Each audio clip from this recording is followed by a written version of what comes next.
Šiame vaizdo įraše kalbėsime apie tai, kas yra tyrėjo profilis ir ORCID identifikacinis numeris, kodėl jis svarbus kiekvienam mokslininkui ir kaip susikurti ORCID profilį ir gauti ORCID ID numerį. Mokslinės veiklos rezultatų sklaidai ir tyrėjo kompetencijos vertinimui labai svarbi yra tiksli informacija apie tyrėją ir tikslus jo publikacijų sąrašas. Institucijos, kuriuose dirba tyrėjai mokslinės veiklos vertinimui, turi informaciją apie tyrėjus ir kuria publikacijų duomenų bazes. Tačiau norint identifikuoti tyrėją ir jo mokslinės veiklos rezultatus už institucijos ribų bei tarptautiniu mastu, būtina naudoti tarptautinius mokslininkų identifikatorius. Ieškant mokslinės informacijos, pasitaiko tyrėjo ir jo publikacijų identifikavimo problemų. Pavyzdžiui, yra keletas tyrėjų vienodais vardais. Arba tyrėjo publikacijose pateikti skirtingi vardo ar pavardės variantai, kurie registruojami įvairiose duomenų bazėse. Taip pat vardo forma pakinta verčiant iš kitų kalbų. Arba mokslininkui pakeitus pavardę ar instituciją, sunkiau rasti ir jam priskirti anksčiau vykdytą mokslinę veiklą. Visas šias problemas išspręsti padeda įvairiose sistemose naudojami mokslininkų identifikatoriai. Šiuo metu populiariausias ir plačiausiai naudojamas yra ORCID ID. Jis reikalingas teikiant mokslinių projektų paraiškas, vis dažniau jo prašo mokslinių žurnalų redkolegijos, leidyklos, mokslinės informacijos duomenų bazių rengėjai. Kasgi yra ORCID ID? ORCID ID tai 16 skaitmenų nekintantis ir atviras tarptautinis mokslininko identifikatorius, tarsi tam tikras asmens, šiuo atveju tyrėjo kodas mokslo pasaulyje. Kiekvienas numeris yra unikalus, todėl padeda tiksliai identifikuoti autorius ir susieti juos su jų mokslinėmis publikacijomis. Kaipgi gauti ORCID ID? ORCID ID nemokamai ir labai lengvai gali gauti kiekvienas norintis. Tai reikia susikurti paskyrą ORCID sistemoje adresu orcid.org ir papildyti ją profesinę informaciją bei įkelti savo publikacijų sąrašą. Identifikacinis numeris jūsų paskyrai bus suteiktas automatiškai. Na, o dabar pabandykime susikurti ORCID paskyrą ir gauti ORCID ID identifikacinį numerį.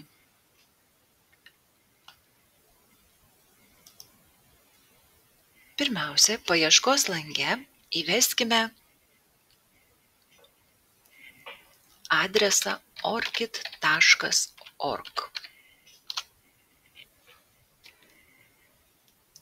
Naujai atsivėrusiame lange viršutiniame dešiniajame kampe paspauskime mygtuką Sign in Register – prisijungti arba registruotis.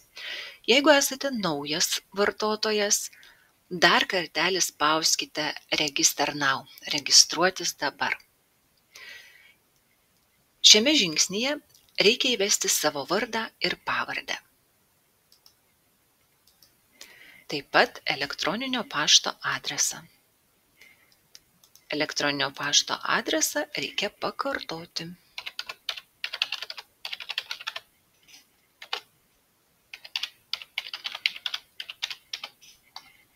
Ir spaudžiame Next Step, kitas žingsnis. Dabar įveskime slaptažodį. Jį pakartokime. Ir spauskime Next Step, kitas žingsnis. Šiame žingsnyje būtinai siūlome įrašyti organizaciją, kurioje dirbate. Norėdami taip pat galite įrašyti fakultetą, pareigų pavadinimą ir darbo pradžios datą minėtose pareigose. Taip pat būtina atkreipti dėmesį, kad įrašyti savo institucijos pavadinimą reikia teisingai. Kauno kolegijos darbuotojai turi įrašyti arba Kauno kolegija, štai mums netgi duoda pasirinkimą, arba Kauno kolegija Higher Education Institution. Pasirinkime pirmąjį variantą. Spauskime Next Step, kitas žingsnis. Šiame žingsnyje galima pasirinkti savo paskyros matomumo lygį. Vis tik būtinai reikia pasirinkti, kad paskyra būtų matoma visiems, tai yra everyone. Nes kitaip jūsų profilis ir jame esanti informacija tiesiog netenka tikslinės paskirties susijęti jūsų asmenį su jūsų publikacijomis ir jūsų mokslinė veikla. Pasirinkime everyone ir spauskime Next Step, kitas žingsnis. Na ir dabar telieka sutikti su portalo sąlygomis, įrodyti, kad nesame robotai ir pabaigti registraciją. Complete registration. Mes šiame vaizdo įraše naudosime demonstracinį jau sukurtą profilį, todėl mums belieka prisijungti. Įvedame elektroninio pašto adresą ir slaptažodį. Turiu pasakyti, kad kai jungsitės antrą kartą, vietoje savo elektroninio pašto adresą galėsite naudoti jau jūsų turimą identifikacinį ORCID ID numerį. Prisijungime. Sveikiname, jau galite džiaugtis čia pat viršutinėme kairiajame kampe automatiškai būtent jums sukurtų unikalių ORCID ID identifikacinių numerių. Pagal šį numerį, kaip mokslininko kodą, būsite atpažįstami mokslo pasaulyje. Jį galėsite pateikti tiems, kas norės susipažinti su jūsų biografija ir mokslinė veikla. ORCID ID taip pat reikalingas ELABOS duomenų bazėje, jo reikalaujama projektuose ir kitose mokslinėse veiklose. Bet vien tik numeris dar nieko nereiškia, jis pats jokios informacijos apie jūs nepasako. Tam, kad jis būtų naudingas, būtina užpildyti ORCID paskyrą. Ta dabar ir padarysime. Jau turbūt pastebėjote, kad prie kiekvienos pildomos skilties yra štai toks pieštuko simbolis. Norėdami vieną ar kitą skiltį koreguoti, taisyti, pildyti, turime spausti štai šį pieštuką. Labai svarbu yra užpildyti names, vardų skiltį. Spaudžiame pieštuką. Matome, jau turime vardą, taip pat įrašysime pavardę. Jeigu turite pavardžių variantų, taip pat galite įrašyti ir juos. Labai svarbu, kad paskyros matomumas būtų everyone, matoma visiems. Ir tuomet spaudžiame Save Changes, išsaugoti pakeitimus.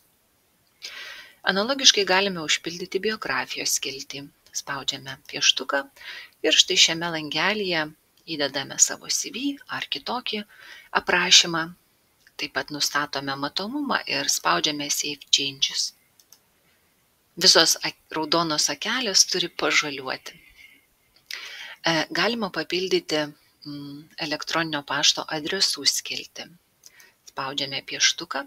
Jeigu jūs atstovaujate ne vieno daugiau institucijų, galite pridėti kiekvienos institucijos elektroninio pašto adresą spausdami pliusiuką. Add another email address. Ir tuomet spaudžiame išsaugoti pakeitimus. Taip pat galime papildyti tinklalapių ir socialinių tinklų laukelį, pridedami įvairias savo kaip mokslininkų socialinės paskyras, tarkime LinkedIn, Web of Science, Google Scholar ar bet kurias kitas. Spaudžiame išsaugoti ir turime papildytą skiltį. Taip pat yra raktažodžių skiltis, kurią galima papildyti žodžiais, kurie yra artimi jūsų tyrinėjimo tematikai. Taip jūsų potencialūs partneriai jūs lengviau suras. Turime ir šalių skiltį, kur galima tiesiog įvesti šalis, kuriuose jūs veikiate, dirbate, atliekate tyrimus. Jeigu tai yra kelios šalis, galime spausti Add another country ir pridėti dar vieną šalį. Ir būtinai spaudžiame Save Changes, išsaugoti pakeitimus. Taip pat matome, yra svarbi skiltis Activities arba veiklos. Ji padalinta į atskirus skyrius žaliame fone. Tai yra darbovietė, išsilavinimas ir kvalifikacija, profesinės veiklos, finansavimas, darbai.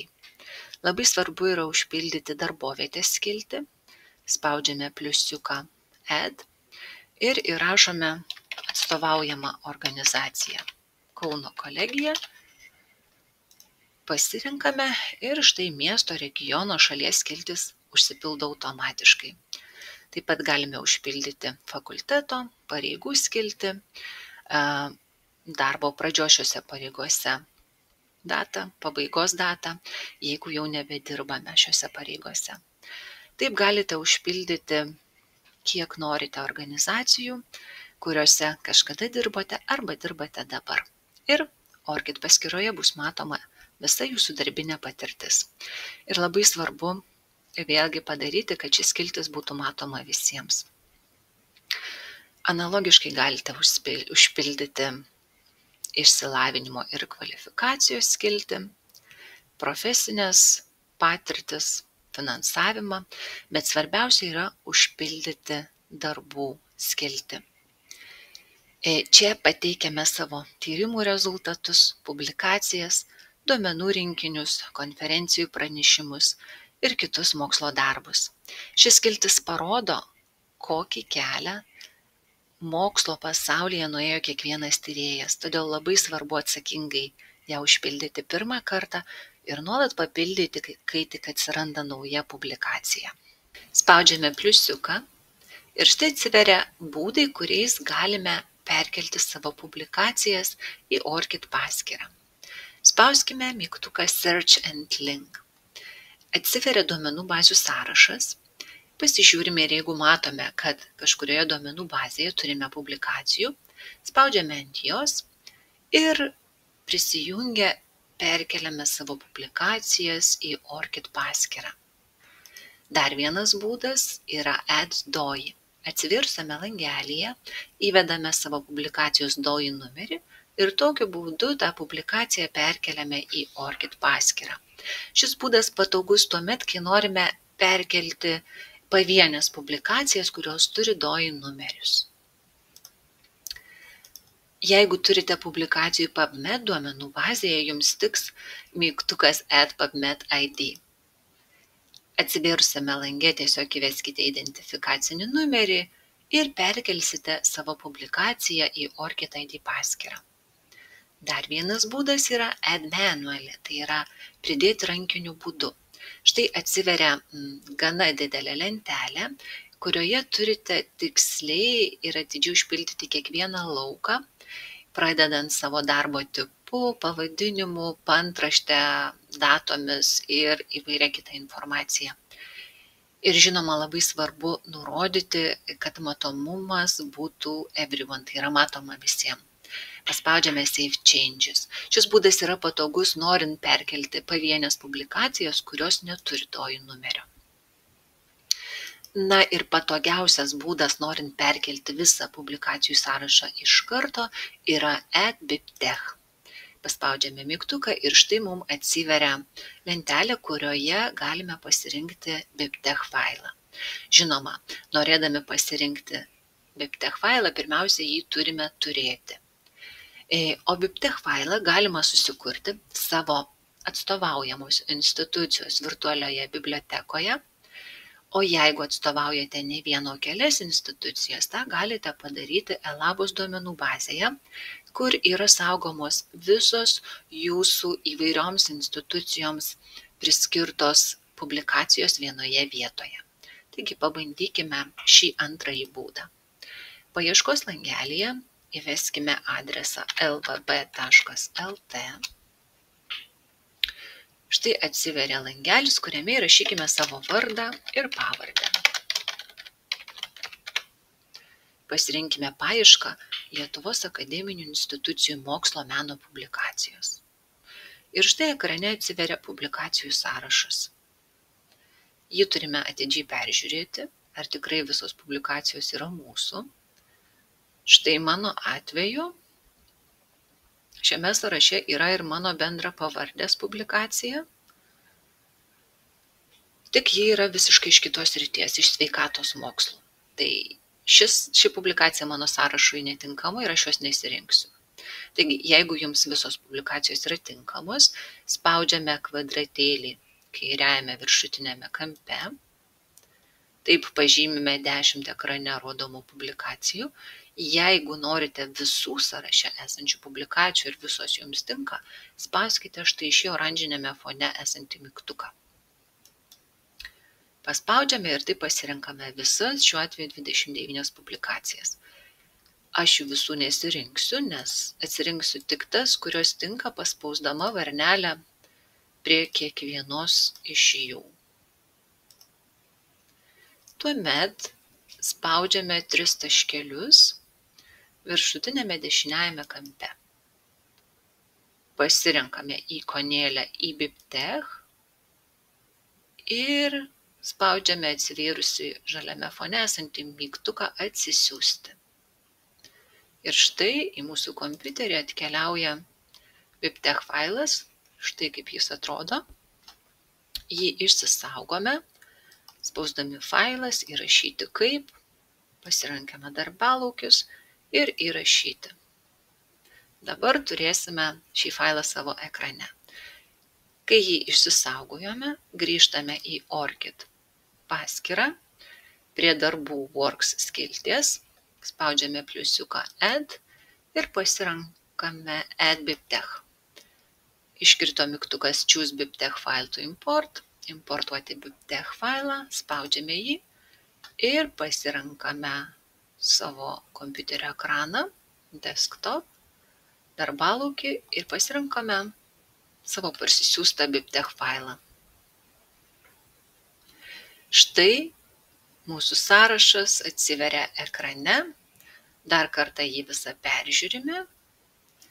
Jeigu matome, kad kažkuri publikacija yra vis tik ne mūsų, mes galime rinktis tik tas publikacijas, kurios priklauso mums, spausdami varnelę prie kiekvienos iš jų. Jeigu vis tik visos publikacijos tinka, spaudžiame Select All ir spaudžiame Import. Štai mūsų publikacijos atsivėrė ORCID paskyroje. Dar kartą jas peržiūrėkime. Jeigu matome, kad ir čia kažkaip pateko ne mūsų publikacija, ją bet kada galime ištrinti Delete mygtuku. Jeigu pastebėjote, kad elaboje kažko trūksta ir publikacija tikrai turi būti, bet jos nėra, kreipkitės į biblioteką, mes būtinai jums padėsime. Dar vienas momentas svarbus – padaryti šias visas publikacijas matomas visiems. Dabar štai jos pažymėtos raudonomis akelėmis, kas reiškia, kad yra matoma tik man, only me. Prie kiekvienos publikacijos tiesiog pakeičiame matomumą į everyone. Kiekviena akelė tampa žalia. Štai visur pakeičiame, nes tik tokiu būdu leidėjai ar kiti suinteresuoti asmenys matys visą jūsų mokslinę veiklą. Na ir štai, atlikę visus šiuos veiksmus, turėsite pilnai užpildytą ORCID paskyrą, o jūsų ORCID ID identifikacinis numeris saugos visą jūsų mokslinės veiklos informaciją. Šį numerį galėsite pateikti kaip mokslininko vizitinę kortelę prie publikacijų įvairiose mokslininkų paskyrose, projektuose, duomenų bazėse, virtualiose bibliotekose ir kitur. Tiek informacijos šį kartą. Ačiū, kad klausėte.